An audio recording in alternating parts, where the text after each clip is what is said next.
Parole semée, une émission de Marc Thomas.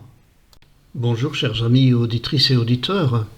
Aujourd'hui, j'intitule cette émission « Apprivoiser mon loup ». Vous savez, en début d'année, on prend souvent des résolutions pour la nouvelle année. Et puis, 15 jours après, c'est-à-dire à peu près à cette époque-ci, on découvre que ces résolutions dont on était tellement passionné de les tenir, et finalement, elles ont volé en éclats. Alors, comment faire pour changer et pour apprivoiser mon loup? Connais-tu ton loup intérieur? Celui qui me mange tant d'énergie, celui qui blesse mon moral, celui que j'essaie de faire taire ou de maîtriser, la plupart du temps sans réussite. Pire encore, depuis des années, j'essaie de le combattre et il ne me laisse jamais tranquille. Si je suis catholique pratiquant, je m'en accuse à chaque confession, je cherche à faire pénitence, mais je n'arrive toujours pas à m'en libérer. Mon loup, mes colères fréquentes, ma violence verbale ou physique, ma dépendance à l'alcool ou à la drogue, mes déviances sexuelles, mes peurs paniques qui m'enferment, la culpabilité qui me ronge, la tristesse et le désespoir qui me figent, et tant d'autres choses encore. Mon loup, ce défaut qui me perturbe depuis si longtemps, cette addiction qui me fait honte, cet obstacle permanent qui m'empêche d'avancer, cette incapacité qui met à mal la confiance en moi, ce trait de caractère qui altère mes relations. Mon loup, cette part de moi qui m'empêche d'être moi-même et qui me fait faire parfois l'inverse des convictions et des valeurs que je porte. Ce loup intérieur, je sais qu'il peut me faire sombrer. Mon loup, ton loup, nos loups, chacun de nous a le sien ou les siens, parfois comme un fil à la patte qui nous attache et nous tient prisonniers de nous-mêmes. Et pourtant, que d'efforts avons-nous fait pour les combattre? Nous avons parfois fait des années de psychothérapie pour les maîtriser ou les éradiquer, mais à la première occasion, nous les retrouvons sur notre route. Et nous finissons par consentir à la présence de ce loup, à l'image dégradée de nous-mêmes qu'il nous renvoie, à nous désespérer de jamais vivre les valeurs que nous portons dans une autre part de nous-mêmes. Nous pensons alors que nous sommes nés comme ça, que nous sommes comme ça, et que nous n'y pouvons rien. Et pourtant, quelque part, nous savons que ce loup n'est pas moi. Nous savons que le meilleur de moi est ailleurs. Mais comment faire pour se libérer de ce loup qui nous enserre, comme la toile d'araignée enserre sa proie? Eh bien, il s'agit d'abord d'arrêter de me battre contre mon loup.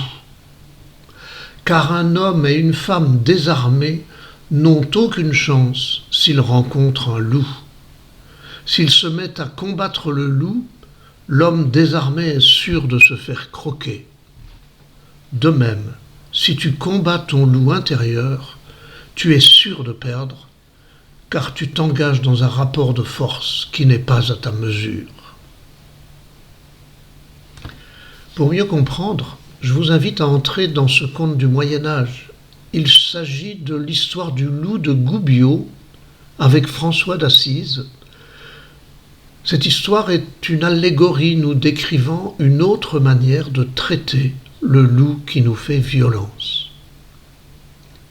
Au Moyen-Âge, les habitants de la ville de Gubbio en Italie étaient terrorisés par un loup qui venait sans cesse croquer leurs brebis. Les habitants se mobilisaient pour partir à l'attaque du loup et plusieurs d'entre eux se sont fait croquer eux aussi. François d'Assise, passant par là, constata la terreur des habitants et choisit une autre stratégie. Il s'approcha désarmé du loup et chercha à l'apprivoiser en lui parlant avec douceur.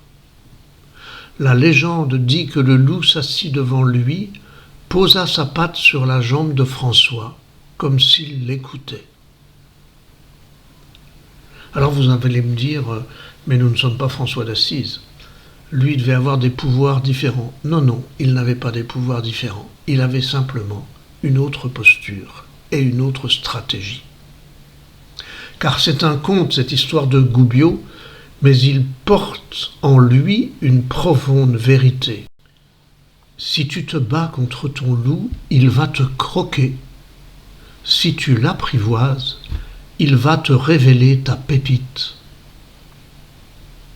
Alors maintenant, regardons nos combats contre nos loups, mes lamentations d'avant, ma honte et mes efforts pour en sortir. Ne cachent-ils pas surtout un fantastique espoir de m'en libérer?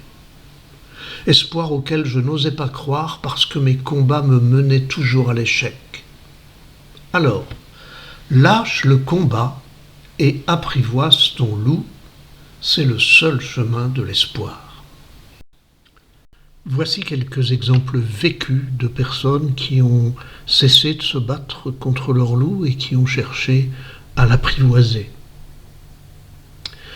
Une amie se battait depuis longtemps contre une posture de victime qui ne lui convenait pas.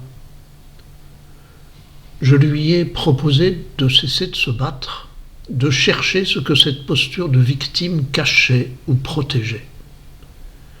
Elle a très vite découvert que son sentiment de victime venait quand elle ne se sentait pas aimée ou quand elle ne s'aimait pas elle-même, comme si elle n'avait pas droit à l'amour. Nous avons cherché ensemble les blessures d'amour qu'elle avait vécues et qui pouvaient avoir laissé des traces, mais nous avons cherché aussi dans l'aujourd'hui les personnes et les moments qui lui permettent de trouver enfin l'amour dont elle a besoin. Aujourd'hui, elle est en train de se transformer. Son ressenti de victime devient force de libération et d'amour pour elle et pour celles et ceux qui se sentent prisonniers d'eux-mêmes comme elle l'était. Autre exemple, un homme me racontait comment il était depuis toujours traversé d'envie de violence et de punition sur lui-même. Cessant de se battre contre ces pratiques qui lui faisaient honte, il chercha ce qui se cachait derrière cette honte et ces envies. Et il découvrit que derrière la violence se révélait son exact contraire, la tendresse et la douceur dont il était capable pour les autres et dont il pouvait devenir capable pour lui-même. Enfin, troisième exemple, cette jeune fille a fait des études commerciales, mais elle refuse tout emploi depuis 1 an parce qu'elle s'est rendue compte que la dimension commerciale la conduisait à manipuler les gens pour leur faire acheter un produit dont ils n'avaient pas forcément besoin. Cherchant ce qui se cache derrière cette manipulation qui la révolte maintenant, elle découvre que c'est son goût pour la relation à l'autre qui l'a conduite à faire des études de commerce. Elle tient à la relation à l'autre, à une relation de qualité et de respect, mais elle refuse la manipulation et souhaite se réorienter vers des activités sociales ou éducatives qui lui permettront d'être au service de l'autre et d'accompagner chacun vers la découverte de ses propres ressources. Au-delà de ces 3 exemples, chacun de nous peut trouver autour de lui ou autour d'elle des exemples de personnes qui se sont transformées, qui se sont mis à revivre, qui ont cessé de se battre pour apprivoiser leur loup. Chacun et chacune de nous peut aussi trouver dans sa propre existence des moments de transformation où nous nous sommes libérés d'attaches du passé pour vivre enfin notre vie à nous. Mets-toi à l'écoute de ton loup, sans justifier les égarements où il t'a conduit, mais aussi sans les juger. Apprivoise ton loup pour pouvoir écouter le message dont il est porteur. Mais tu vas me dire, comment faire pour apprivoiser mon loup? J'ai tellement de mal à le maîtriser, c'est toujours lui qui gagne. Alors, ou il me possède et je me laisse entraîner, ou il m'écrase et je me culpabilise. Comment faire pour l'apprivoiser? Voici 3 possibilités à combiner les unes aux autres pour apprivoiser mon loup. D'abord un chemin intérieur de moi avec moi-même. Quand je sens mon loup approcher, d'habitude je me crispe, je stresse, ou bien je plonge dedans en me laissant happer. Or le chasseur qui veut attraper le loup, ou les touristes qui veulent l'apercevoir, commencent par prendre de la distance. Ils se mettent dans une tour de guet, ou bien ils se protègent dans un véhicule, ou encore par des vêtements pour éviter les morsures. De même, quand mon loup survient, je me protège en tentant de prendre du recul. J'essaie de le regarder s'approcher comme si j'étais dans une tour de guet, de le regarder sans peur puisque je me protège, mais de le regarder avec intérêt. Qui est-il? Comment est-il? Qu'est-ce qu'il me veut? Qu'est-ce qui m'attire en lui? Qu'est-ce qui me donne envie de le rejeter? Petit à petit, j'arriverai à le regarder de loin, à le laisser passer, à le voir s'éloigner parce que mon regard aura changé, parce que j'aurai accompagné mes attraits et découvert mon vrai désir. Deuxième possibilité pour apprivoiser mon loup, je regarde Le Petit Prince et le renard. Il y a sur mon site internet, sur mon blog parolesemmées.com, le lien vers ce passage où le petit prince et le renard veulent s'apprivoiser. Allez relire cette histoire.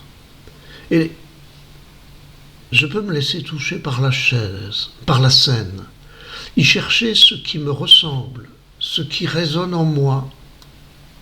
En relisant cette histoire, je me rappelle que le renard est un danger pour les poules, mais aussi pour les humains, parce qu'il leur donne la rage. La seule manière de se protéger du renard, c'est de s'apprivoiser mutuellement, c'est-à-dire de créer des liens avec la patience nécessaire d'une approche étape par étape. Comme pour le petit prince et le renard, qui se craignaient et qui étaient un danger l'un pour l'autre, s'apprivoiser me conduira peut-être à découvrir le message que porte ma peur du loup. Troisième possibilité pour apprivoiser mon loup, un dialogue en confiance, avec une personne qui sait m'écouter et m'accompagner sans jamais juger, sans me donner de conseils, mais en me permettant seulement de mettre des mots sans aucun jugement sur mon loup, sur ma honte, sur ma peur, sur mes désirs destructeurs, sur mes aspirations à en sortir. Vous pourrez trouver un lien sur mon blog parolesemmées.com sur l'article de cette émission, un lien qui vous dit comment trouver un psy ou un accompagnateur qui puisse vraiment m'aider et qui ait vraiment les qualités d'écoute que je recherche. Alors en parlant avec cette personne, je ne chercherai plus les efforts à faire pour arrêter de me laisser posséder par ce loup. Je l'apprivoiserai en faisant connaissance avec lui. D'où vient-il? Comment s'est-il approché de moi? Quel événement ou quel contexte de mon histoire de vie l'ont déclenché? Ce dialogue me permettra de ne plus me battre contre mon loup, mais de cicatriser la blessure peut-être très ancienne dans laquelle il s'est infiltré pour envenimer et pourrir ma vie. Enfin, voici 2 pistes pour passer du combat contre mon loup à l'apprivoisement. Première piste. Mon loup est peut-être né d'une souffrance, car le loup n'attaque que quand il a peur ou quand il a faim. Peut-être se venge-t-il d'une souffrance qu'il a subie, comme le loup de la fable de La Fontaine, qui disait à l'agneau que lui-même n'est pas épargné par les bergers et leurs chiens. Peut-être ce loup est-il l'expression d'une peur ou d'une blessure transformée en colère et en agressivité à l'intérieur de moi. Je pense que vous, comme moi, vous expérimentez souvent qu'une parole blessante ou un acte violent que nous subissons peut déclencher notre agressivité et notre violence. Et si mon loup était une vieille blessure à l'âme qui se révolte et qui crie pour qu'on la soigne? Deuxième piste, mon loup cache peut-être un trésor, car il est souvent l'inverse de ma pépite. Comme la haine est l'inverse de l'amour, comme la main qui frappe est la même main qui caresse. Ce que je n'aime pas en moi est souvent l'opposé de ce que j'aimerais devenir. Plutôt que de combattre ce qui me fait horreur, je peux m'intéresser à ce que serait son contraire. Ainsi, je vais apprivoiser mon loup et découvrir la pépite qu'il cache ou qu'il protège. C'est une invitation à détourner mon regard du loup et à chercher derrière lui la pépite et la ressource cachée, ce trésor que je voudrais en vivre. Alors, progressivement, quand je découvrirai cette pépite, mon loup va se détacher de moi tout seul, car il a été reconnu non pas dans sa violence et son agressivité, mais dans sa souffrance et dans sa peur. Mon loup, si je me bats contre lui, il va me croquer. Si je l'apprivoise, il va me révéler ma pépite. Et plutôt que de m'accuser de mes manquements et de mes fautes, je veux chercher derrière eux la lumière cachée et la vie prête à surgir.